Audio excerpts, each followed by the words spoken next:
Muy buen día a todos los participantes del diplomado en línea de bioquímica clínica.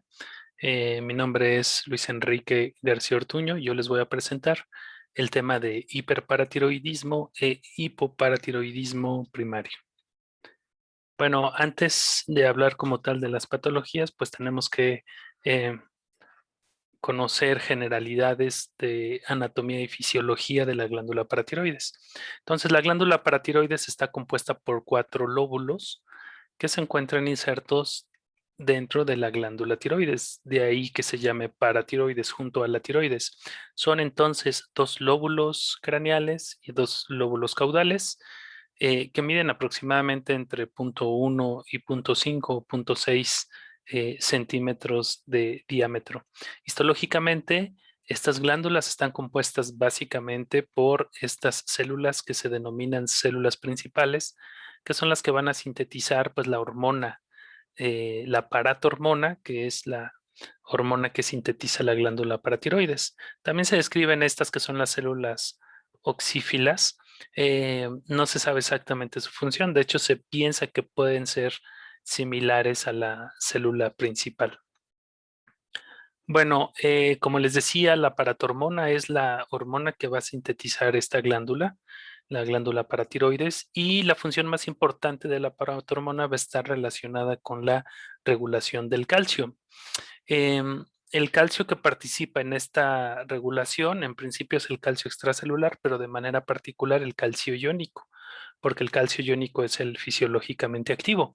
De hecho, hay una relación inversa entre las concentraciones de calcio y las concentraciones de paratormona, de tal manera que cuando incrementa el calcio se inhibe la síntesis de paratormona y viceversa. Cuando disminuyen las concentraciones de calcio en suero, se estimula la síntesis de paratormona. Ahora, ¿de qué manera la glándula paratiroides sensa estas concentraciones de calcio?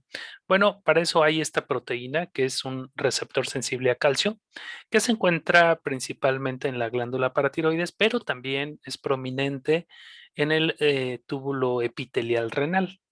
Entonces, esta proteína, este sensor, sensa o sensa las concentraciones de calcio, de tal manera que cuando hay hipercalcemia o hipocalcemia, pues inicia una serie de vías de señalización que van a culminar en la síntesis o inhibición de la paratormona. Ahora, en distintos tejidos hay también el receptor de la PTH, receptor de la paratormona, que es finalmente en donde la PTH va a ejercer su función.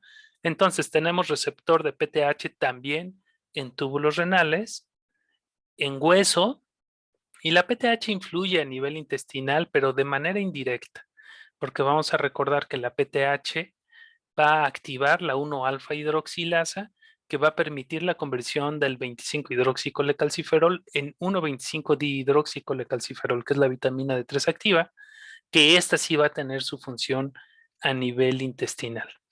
Ahora, hay otra PTH que puede producirse no por la glándula paratiroides, sino por otras células. Bueno, de hecho, esta hormona se llama proteína relacionada a la PTH porque estructuralmente es similar y puede tener las mismas funciones, sin embargo, no es exactamente la misma hormona, pero sí utiliza el mismo receptor, ¿no?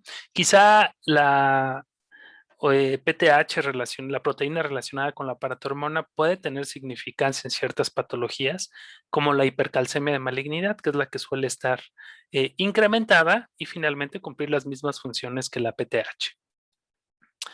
Bueno, entonces el calcio va a regular las concentraciones de PTH por la glándula paratiroides a través del receptor sensor a calcio.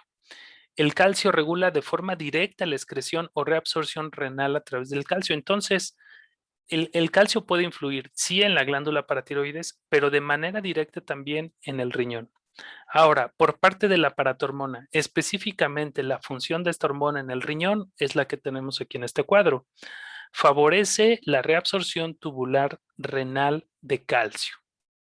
Entonces, al absorber el calcio, el riñón, la paratormona nos va a inducir hipercalcemia a través de esta vía. Quizá una de las funciones más importantes de la paratormona es a nivel de hueso.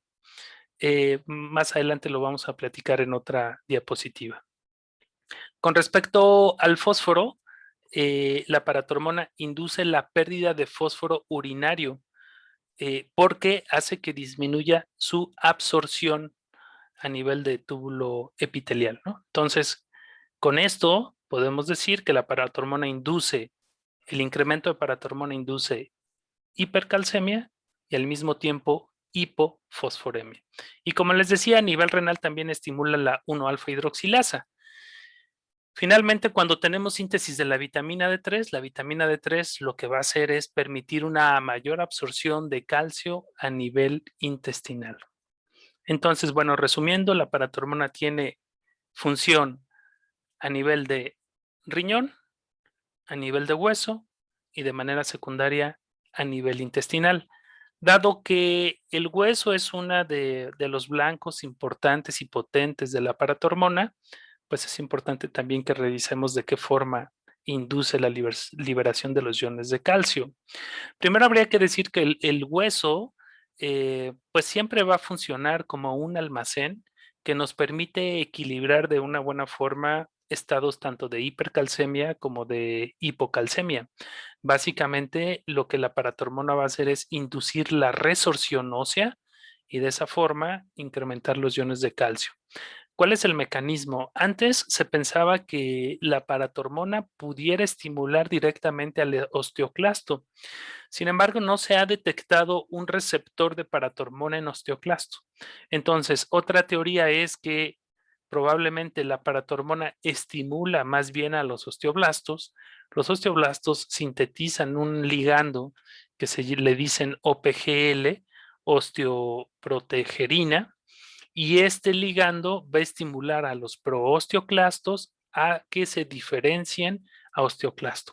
Y entonces sí, el osteoclasto en su citoplasma forma pseudópodos y libera lisocimas de los lisosomas y de esa forma comienza un área de resorción que va a permitir entonces la salida y la liberación de los iones de calcio.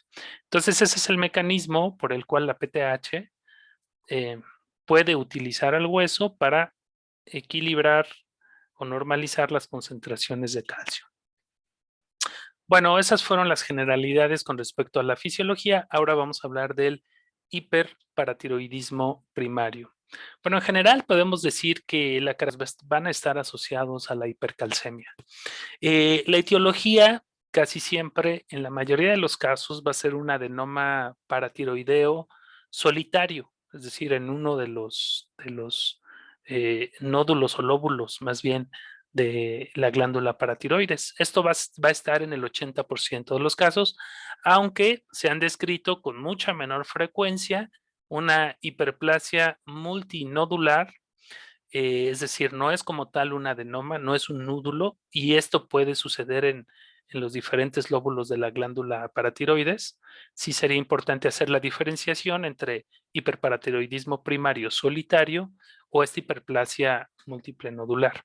Y también se han descrito carcinomas paratiroideos, no tiroideos, paratiroideos, pero de igual forma, pues esto es menos frecuente.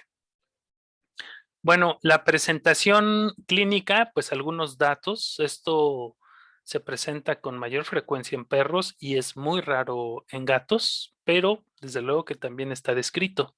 El promedio de edad, pues es más bien más cerca de perros viejos, adultos viejos. Sin embargo, pues se ha encontrado en un rango o intervalo entre 4 y 17 años. No hay predilección por género, pero yo creo que sí tendríamos que hacer perdón, no hay predilección por género, quería decir, no hay predilección por raza, pueden afectarse todas las razas. Sin embargo, aquí sí tendríamos que tener una consideración especial con respecto al Keeshond, que es esta raza de perros, que yo diría no es muy frecuente aquí en México, pero sí se ha detectado un gen autosómico dominante, es decir, en esta raza sí hay predisposición genética, ¿no? Y sí podemos ver que, pues en porcentajes, esta raza es lo que lo presenta con mayor frecuencia de manera predominante a diferencia de las demás razas, ¿no? Pero bueno, sabemos que se pueden afectar todos. Con respecto a los signos clínicos, como les había mencionado previamente, pues va a ser básicamente la hipercalcemia la que pues va a tener un papel importante. Ahora, eh, también va a depender de el grado de incremento del calcio y porque estos signos clínicos pueden ser sutiles y pueden ser inespecíficos. Es decir, mientras la hipercalcemia sea más alta, los signos clínicos puede ser que sean más prominentes, pero si la hipercalcemia es ligera, probablemente no va a haber signos clínicos o serán muy sutiles, ¿no? Que es justo lo que menciono aquí. En el hiperparatiroidismo leve, cuando no se están produciendo grandes concentraciones de paratormona, inclusive los signos clínicos pueden estar ausentes. Esta es una enfermedad, pues, podríamos decir crónica y progresiva. Mientras no se detecte el problema, se va a seguir produciendo la paratormona, la PTH, y entonces la hipercalcemia va a también incrementar paulatinamente.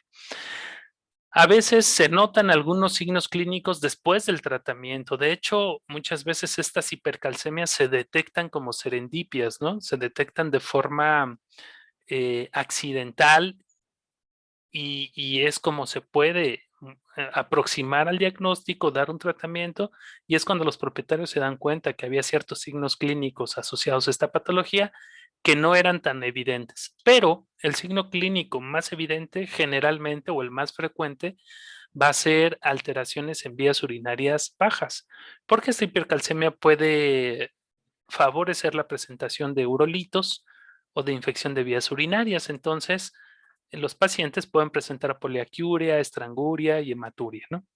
Bueno, aquí se mencionan algunos de los signos clínicos que pueden presentarse, como la poliuria polidipsia. La poliuria polidipsia se da generalmente por un tipo de diabetes insípida, en este caso nefrogénica, es decir, la hipercalcemia lo que va a hacer es inhibir a la ADH, y si no hay ADH no se puede absorber agua a nivel de túbulo distal y colector. Entonces el agua que se consume pues se elimina, por eso es la poliuria y la polidipsia. Y otros pues son muy inespecíficos como letargia, debilidad muscular, hiporexia, pérdida de peso, vómito, atrofia muscular, ¿no? No son signos clínicos tan característicos.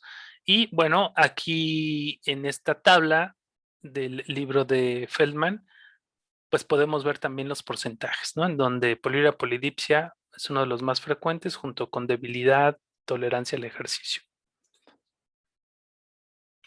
Bueno, el diagnóstico. eh, pues prácticamente como cualquier enfermedad, en el diagnóstico se tienen que utilizar una serie de recursos y herramientas que no solamente me llevan a diagnosticar de manera específica la enfermedad, sino también a descartar algunas otras posibilidades, porque dado que estas patologías o esta patología no es tan frecuente, pues primero tendríamos que descartar otras causas de hipercalcemia antes de decir hiperparatiroidismo primario. Y para eso, pues necesitamos, como les decía, pues una batería de herramientas, ¿no? En donde desde luego que la historia clínica y el examen físico son la base siempre, siempre son la base del diagnóstico. A través de la radiografía de tórax se puede detectar, por ejemplo, una neoplasia pulmonar o inclusive se puede hacer ultrasonido también, ultrasonido abdominal, inclusive ultrasonido de la glándula tiroides y paratiroides. Eventualmente se pueden llegar a medir. El hemograma, la bioquímica sanguínea y el urianálisis, sabemos que son los tres estudios base que no pueden faltar prácticamente en ningún paciente. Sin embargo, en esta enfermedad, la bioquímica sanguínea es fundamental porque parte del diagnóstico cruza en la observación de lo que sucede con el calcio y con el fósforo, ¿no? O sea, el calcio y el fósforo principalmente son los dos elementos más importantes de la bioquímica sanguínea. Y desde luego que ya estudios específicos endocrinológicos, en este caso, como la medición de la PTH, también se puede hacer la medición de la PTH-RP, la proteína relacionada con la PTH, e inclusive algunos otros metabolitos, ¿no? Como metabolitos de la vitamina D. Pero para esta enfermedad en particular, PTH y calcio medidos e interpretados de manera simultánea, pues es la parte más importante. El diagnóstico diferencial, yo diría el más importante. De hecho, como les decía, hay que descartar todas las causas de hipercalcemia. Sin embargo, una causa de hipercalcemia que se asemeja mucho al eh, hiperparatiroidismo primario sería la hipercalcemia de malignidad. Como yo les decía, en procesos neoplásicos como linfosarcoma o adenocarcinoma de glándulas perianales, se sintetiza esta proteína relacionada a la paratormona que cumple las mismas funciones de la paratormona. Entonces, los resultados, por lo menos bioquímicos, pueden ser similares. Aquí lo que nos permite, lo que nos podría permitir hacer la diferenciación es justo determinar la PTH y determinar la PTH-RP. Entonces, en bioquímica sanguínea les voy a decir cuáles son los cambios más importantes. Eh, con base pues en este estudio que se hizo en 210 perros.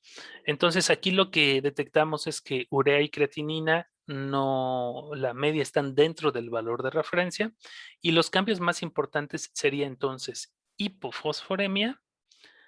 Por otro lado, la densidad urinaria debido a la diabetes insípida nefrogénica que les comentaba suele estar por debajo en general de 1.015. Ahora, si medimos el calcio total, pudiera estar incrementado, hipercalcemia, aunque el más importante de hecho es el calcio iónico, pero suele estar incrementado calcio total y el calcio iónico. Ahora, cuando se mide la paratormona, que sería el dato, uno de los datos importantes, vemos, fíjense cómo en este caso los valores de la media de paratormona de este estudio no superaron el valor de referencia. Sin embargo, están muy cercanos al valor superior. Fíjense que aunque en estos casos la paratormona aparentemente está normal, es anormal, porque en el contexto de hipercalcemia, como les decía en la parte de fisiología, la hipercalcemia tiene que inhibir a la paratormona. Entonces, si hay hipercalcemia y la glándula paratiroides funciona de manera normal, lo que yo esperaría con la paratormona es que estuviera reducida. Entonces, en este caso, el hecho de que la paratormona, la PTH, esté cerca del valor superior de referencia en el contexto de hipercalcemia ya es anormal. Y bueno, por ultrasonido les decía, se pudiera medir el diámetro de la glándula paratiroides y sería una herramienta, un elemento más, ¿no? Entonces, digamos, para resumir, los cambios bioquímicos más importantes sería hipercalcemia, tanto total como iónica, hipofosforemia, de hecho, el fósforo puede estar también normal tendiendo hacia abajo o hipofosforemia y incremento de PTH o PTH normal, pero cercano al valor superior de referencia. Bueno, les comentaba de la densidad urinaria, suele ser menor a 1.015 y esto ya lo habíamos comentado por la diabetes insípida. Nefrogénica que es reversible, es decir, en cuanto disminuyen las concentraciones de calcio, este problema se soluciona. Y por otro lado, dado que es relativamente frecuente los problemas de vías urinarias bajas, pues efectivamente el urianálisis puede ayudarnos, donde podemos ver infección de vías urinarias en el 30% de los casos, pero si presenta urolitos, pues también se puede ver todos estos hallazgos en el sedimento: hematuria, leucocituria, bacteriuria, cristaluria. Entonces, el urianálisis, pues es una herramienta que también nos proporciona en algunos casos información. Ahora, con respecto a la PTH, bueno, yo les decía, la PTH se tiene que evaluar con el calcio, pero de hecho lo ideal es que se evalúen de forma simultánea, es decir, en la misma muestra en la que tiene hipercalcemia, en esa se tome la paratormona. Ahora, otra vez, pensemos en esta parte fisiológica. En animales normales, mientras la concentración de calcio incrementa, la PTH tiene que disminuir, ¿no? La hipercalcemia inhibe a la PTH. Por eso, una PTH en valor de referencia, pero un perro con hipercalcemia, esto no es normal y esto tiene que llamar nuestra atención, ¿no? Porque recordemos que puede haber estos hiperparatiroidismo primario leve o sutil, entonces todavía no están todos los cambios que esperaríamos ver como en uno ya muy avanzado. Si se midiera la PTHRP, sería normal o sería indetectable, porque esta, de hecho, se está inhibiendo también por la hipercalcemia y por el incremento de la PTH normal. El calcitriol, si se midiera, pues estaría de normal o pudiera estar también incrementado, porque vamos a recordar que la PTH estimula la 1-alfa hidroxilasa y por lo tanto la síntesis de calcitriol o vitamina D3 activa. Y como comentaba, la hipercalcemia paraneoplásica o la hipercalcemia de malignidad también nos va a traer en la bioquímica, nos va a inducir estos cambios de hipercalcemia e hipofosforemia. Por esa razón, sería el principal diagnóstico diferencial y por esa razón tenemos que evaluar en estos casos también o tratar de buscar un proceso neoplásico, ¿no? Un linfoma en tórax o multicéntrico o adenoma de glándulas, adenocarcinoma de glándulas anales o alguna otra neoplasia, porque estas dos son las más importantes, pero tampoco son las únicas. Bueno, y aquí simplemente les muestro estos cuadros, estas gráficas, pues para que quede mejor el tema. Entonces, estos son valores de PTH en perros normales y en perros con otras enfermedades que alteran el calcio. Entonces, aquí está la PTH en un perro normal y más o menos los valores de referencia. Pero, ¿qué pasa en el hiperparatiroidismo primario? Bueno, vemos que la PTH incrementa de manera importante en la mayoría de los pacientes. ¿Qué pasa en el hiperparatiroidismo primario, pero cuya etiología no es un adenoma, sino una hiperplasia? También incrementa, pero fíjense cómo incrementa en una menor proporción que el adenoma. Ahora, ¿qué pasa en el hipoparatiroidismo primario? Bueno, pues evidentemente aquí la paratormona está muy disminuida. ¿Qué pasa en la hipercalcemia de malignidad? Aquí esta paratormona no es la que incrementa. Si yo en estos casos midiera la PTHRP, esa estaría muy incrementada y aquí es donde me permite hacer la diferenciación entre una enfermedad y la otra. ¿De acuerdo? Y aquí en esta gráfica son los valores de PTH y calcio medidos de manera simultánea en perros normales y también en perros con otras enfermedades que modifican el calcio. Lo que podemos ver aquí es, por ejemplo, en circulito tenemos todos los perros normales. Entonces aquí está tanto el valor de referencia aproximado del calcio como de la paratormona. ¿Qué pasa en los pacientes con hiperparatiroidismo primario, que es el triángulo con la punta hacia abajo? Son todos estos. En hiperparatiroidismo primario incrementa de manera importante la PTH, pero también hay hipercalcemia. Esto es lo que esperaríamos ver.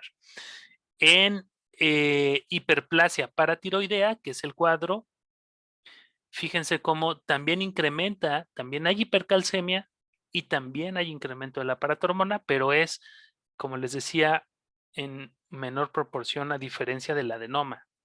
Ahora, ¿qué pasa en el hipoparatiroidismo primario? Bueno, esto es una enfermedad contraria al hiperparatiroidismo. Entonces, vemos hipocalcemia, que son este grupo de pacientes, y vemos también reducida la hormona PTH. ¿Y qué pasa en la hipercalcemia de malignidad o paraneoplásica? Vemos que hay hipercalcemia, pero la PTH no está incrementada, ¿no? Entonces simplemente es otra forma de interpretar o otra forma de entender eh, la relación con la PTH y el calcio. Bueno, eso fue con respecto al hiperparatiroidismo primario y ahora vamos a ver el hipoparatiroidismo primario. Bueno, la etiología, pues desde luego es totalmente distinta en el hipoparatiroidismo primario, ¿no?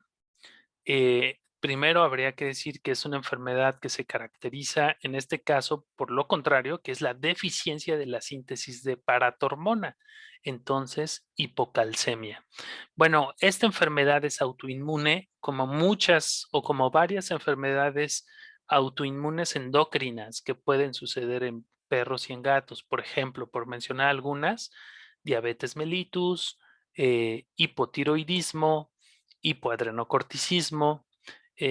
Todas estas pueden tener un componente autoinmune o inmunomediado, en donde pues simplemente se sintetizan anticuerpos en contra, ya sea de la estructura o de las células de la glándula o de las hormonas que producen.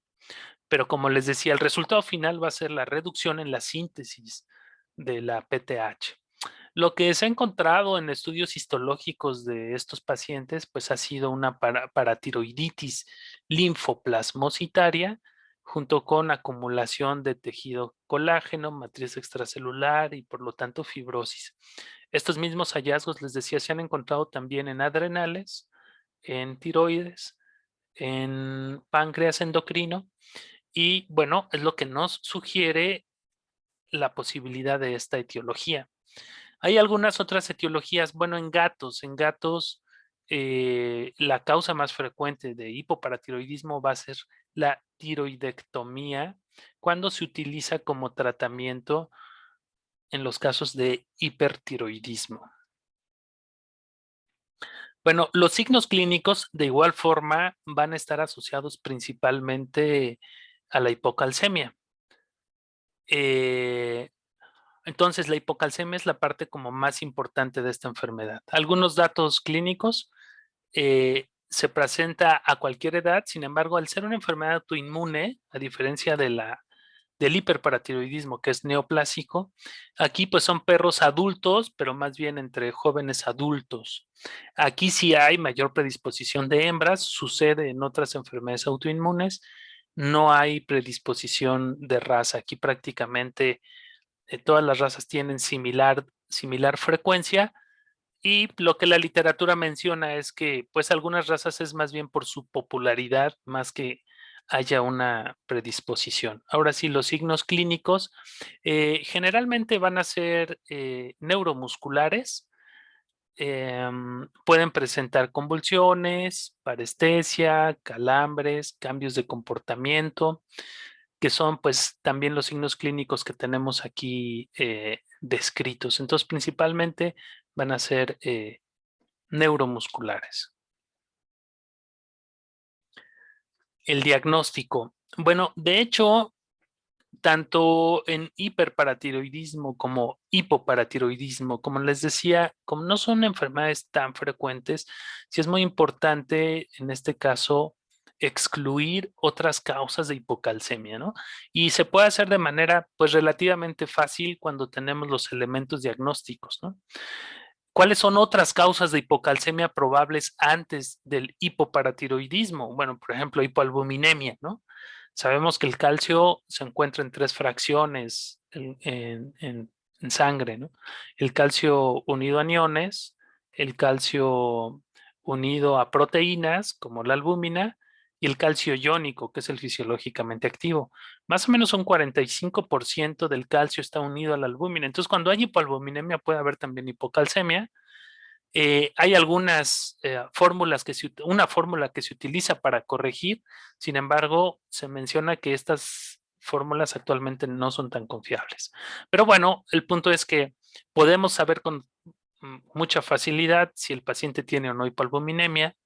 Tendríamos que descartar la posibilidad de insuficiencia renal crónica y la posibilidad de más bien hiperparatiroidismo, pero renal secundario, cuya hipocalcemia va a ser el inicio de la fisiopatología, pero esto sin problema se puede aproximar con una bioquímica. Tetania puerperal, que pues obvio la historia clínica de la gestación o la gestación o una perra que se encuentra amamantando, pues pudiera hablarnos de este tipo de hipocalcemia. Pancreatitis, en donde tenemos todos los cambios también bioquímicos y clínicos, ¿no? Insuficiencia renal aguda, en particular cuando es intoxicación por etilenglicol, puede inducirnos hipocalcemia. Mala absorción y más raro, hiperparatiroidismo nutricional secundario. Pero bueno, una vez descartando o excluyendo estas patologías, que como les decía, no se requiere, eh, es decir, son ciertos signos clínicos y ciertos hallazgos en el laboratorio evidentes para estos diagnósticos, ya podemos pensar entonces en el hipoparatiroidismo primario, en donde pues también vamos a tener cambios característicos tanto en el calcio como en el fósforo, que de hecho son contrarios al hiperparatiroidismo, ¿no? Entonces vamos a ver hipocalcemia persistente. Pues es esto que ya comenté, ¿no? Los cambios en albúmina-globulinas pueden modificar el calcio total, pero no el calcio iónico. De hecho, la recomendación que yo les haría en general es cada vez inclinarnos más a la determinación del calcio iónico que del calcio total. Porque otra vez repito, el calcio iónico es el fisiológicamente activo y la mayoría de los signos clínicos que yo pueda ver asociados a hipercalcemia o hipocalcemia van a ser por consecuencia del calcio iónico, no del calcio total. Entonces, este sería el más importante. Si no hay calcio iónico, bueno, desde luego podemos utilizar el calcio total para darnos una idea. Y en el fósforo, pues es más bien, en este caso, hiperfosforemia. De igual forma, fíjense que aquí siempre se debe de interpretar de manera simultánea con urea y con creatinina, porque pues la otra enfermedad muy frecuente que me puede llevar a hipocalcemia y a hiperfosforemia va a ser, desde luego, insuficiencia renal crónica. Entonces, por eso tengo que medir urea y creatinina para descartar esta posibilidad. Bueno, entonces, la PTH, desde luego, aquí medir antes de cualquier tratamiento, es decir, por ejemplo, antes de dar vitamina D3 o antes de tratar de modificar pues el calcio, ¿no? Porque la PTH, como les decía, va a depender mucho de las concentraciones de calcio. Interpretar, por lo tanto, con calcio, la PTH suele estar disminuida con la hipocalcemia, ¿no? Que esto es el aspecto como más importante, ¿no? Si hay hipocalcemia y tengo una glándula paratiroides funcional, yo lo que esperaría es que la PTH estuviera incrementada para tratar de regular las bajas concentraciones de calcio. Pero si hay hipocalcemia y la PTH está disminuida, pues eso confirma el diagnóstico. Pero sucede lo mismo que en hiperparatiroidismo. Si yo tengo una PTH en rangos, pero tiene hipocalcemia, tampoco es normal, porque repito, en hipocalcemia, la PTH de manera normal tendría que estar alta, pero si está normal o normal baja, esto ya es anormal. Entonces, resumen, ¿qué esperaría ver en la bioquímica sanguínea? Hipocalcemia, hiperfosforemia, si se mide la PTH tendría que estar reducida y todo esto en un contexto en donde no hay afectación renal, no hay insuficiencia renal porque ahí sí pudiera confundir. Sin embargo, en insuficiencia renal crónica, si yo midiera la PTH debería estar incrementada. Bueno, y nuevamente aquí un estudio en 57 perros en donde vieron los cambios más importantes que aquí se muestran. Aquí abajo tenemos los valores de referencia.